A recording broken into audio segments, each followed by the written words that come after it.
They're gonna make it green, y'all, so let's participate. I wanna emphasize that one of the reasons, even locally, so many of us support the Gordon Plaza residents the way we do, is because there's a 40-year history that if we just study the Agriculture Street landfill, everything that I've said thus far will come to what we're contending with today. In that 40 years, prior to the Agriculture Street landfill being closed, where do you think all these industrial chemical plants were sending their waste? Where do you think all of the industrial chemical plants send their waste today? They send them to landfills. Where do you think, after we have been hit by a storm, and we have all of the destruction that happens not only in the parish but in the state, and all of that debris elevates and it finds itself all over the street, the houses, all of the businesses tore up from the floor up. Where do you think all that debris goes? It has to go somewhere. When the trucks sweep it up and pull it off, it has to go somewhere. So for a while, it was going to the Agriculture Street landfill. And then the local city government decided that they were going to come up with an initiative, and they're coming up with one now that we're going to see on the ballot on October 12th, an initiative in the name of addressing affordable housing. Well, that's the same way in which they presented to us the housing on Press Park and Gordon Plaza that they built on the Agriculture Street landfill and advertised only to Black residents. Black residents who did everything the American dream said do. They say, save your money, buy you a plot of land. Because what you're supposed to do is be just like us, the capitalists. You're supposed to own a piece of land, own a house, and that's the way you'll break the generational poverty that you have. But what happens when that land is toxic? What happens when you move into the house, you move onto the soil, and the toxicity forms around you? Just like it is right now in Pensacola, beautiful little city, right? They got Black neighborhoods there that the people moved in right there into their homes. Their soil was supposed to be so clean, and then they started to form the landfills around the people. We have work to do, y'all. And I just want to really emphasize that when we think about our own role, and when we think about our own contributions, and we think about our own ways by which we can have impact, we have to do more than try. We have to do. I shared with you earlier that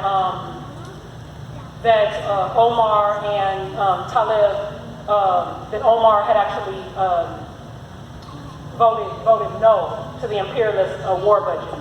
And right before she had gone to Ghana, West Africa, Cape Coast Castle, and taken a photo with Nancy Pelosi right outside of a sacred place that we all recognize in terms of just what we've experienced in terms of chattel enslavement. Because Nancy Pelosi led that charge for voting for that military budget, by the way. Omar said, the reason I voted no is because I could not in good conscience support a bill that would continue to throw billions of dollars at endless wars and the Pentagon contractors. In order to pursue peace and prosperity at home, we must not continue to destabilize entire countries with fuel migration crisis and put American troops, who I've been calling our working class siblings, at risk. And so not too long after she actually said that, that's again, of course, why we had to see pictures with her smiling with Nancy Pelosi. But the question is, when are we going to take a stand? When are we going to decide no more?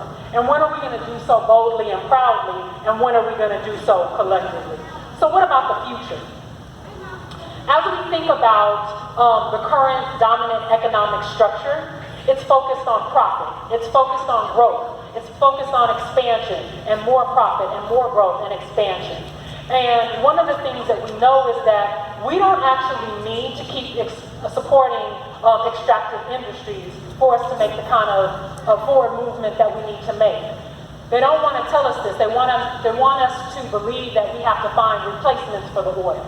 But the reality is the sun and the wind provide us more than we could ever imagine. And that's so very important because they're going to try to convince us to find other alternatives. They're going to say, well, if don't want to use oil, let's just cut down all these trees and let's use vegetation. We can just use the vegetation from the trees to create an oil replacement. That's problematic. They're going to say, we don't need to use the oil, we can just focus on the ways in which we can take and extract other things from the earth to produce. But if we just focused on what the sun provides and what the wind provides, it actually wouldn't cost us as much. And that's part of the problem to the rich ruling class. They don't want us to pursue those kinds of solutions. So how could we provide those kind of solutions? It means fundamentally, we're going to have to reorganize society to do so. And do we believe that we're going to be able to reorganize society just because we say we want to do it?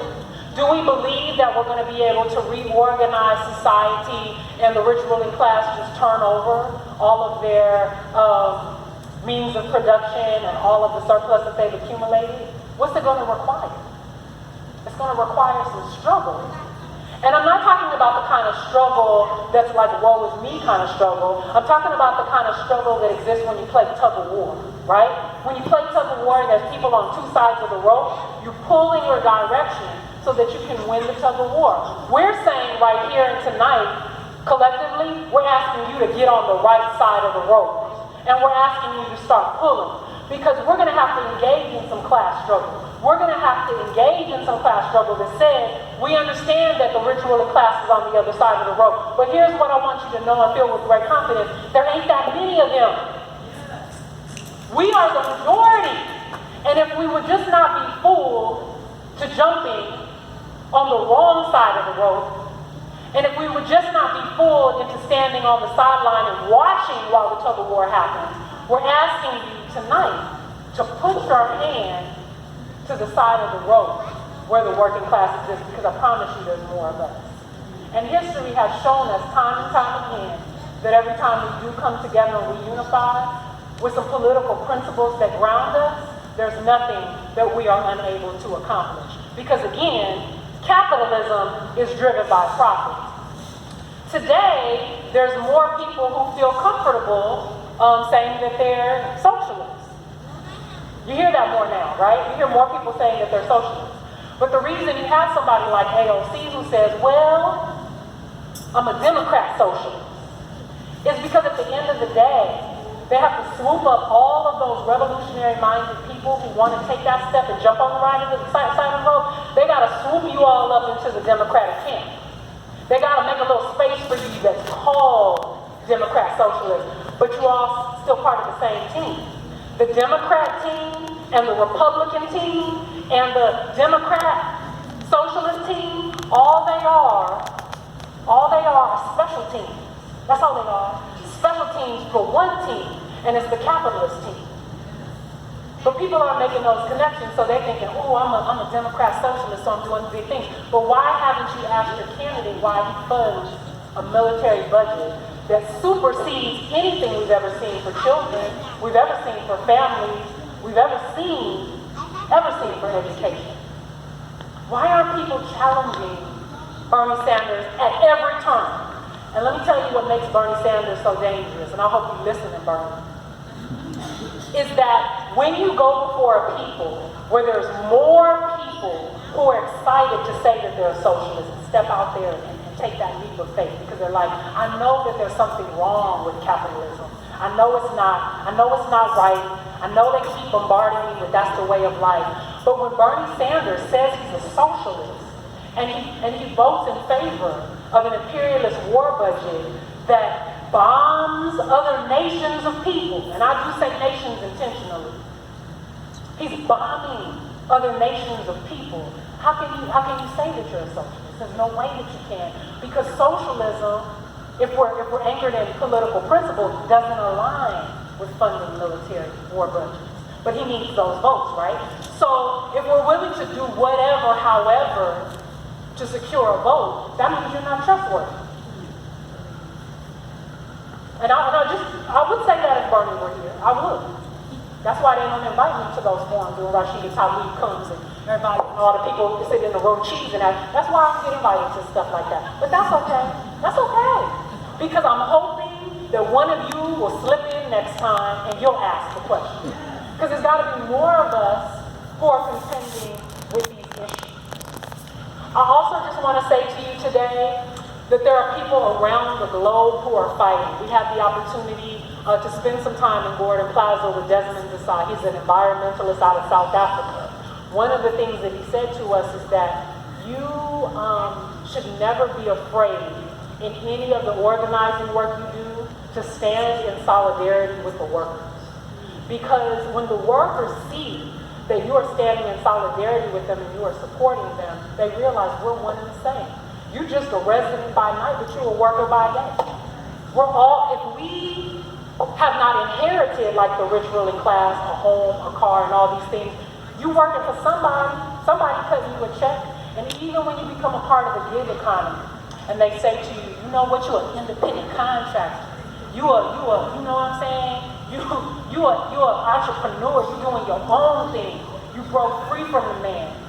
Somebody is still responsible for making sure that a money direction goes your way and a tax amount gets pulled out. Somebody is pulling some of your money out before you even see it. And that's criminal.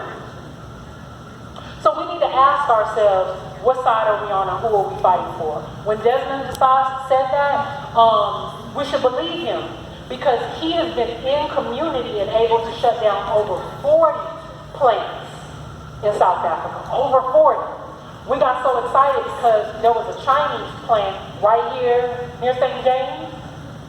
We were so excited, right? We were so excited about that. And it is exciting when a plant pulls back. But it wasn't because people were just so bold to talk about what the real issues were. It was because they wanted to promote that it was a Chinese plant. As if we don't have U.S. plants causing havoc everywhere we turn. You weren't going hard on Exxon like that. You weren't going hard on Chevron like that. You weren't going hard on BP like that. But you went so hard on this Chinese plant because it's a Chinese. No. A plant is a plant is a plant. A capitalist plant is a capitalist plant is a capitalist plant. And then they try to go a step further and say because they're communists. And that's why you need to be scared. Those Chinese people are communists. There's all kind of capitalism running reign supreme in China. What are we talking about? But the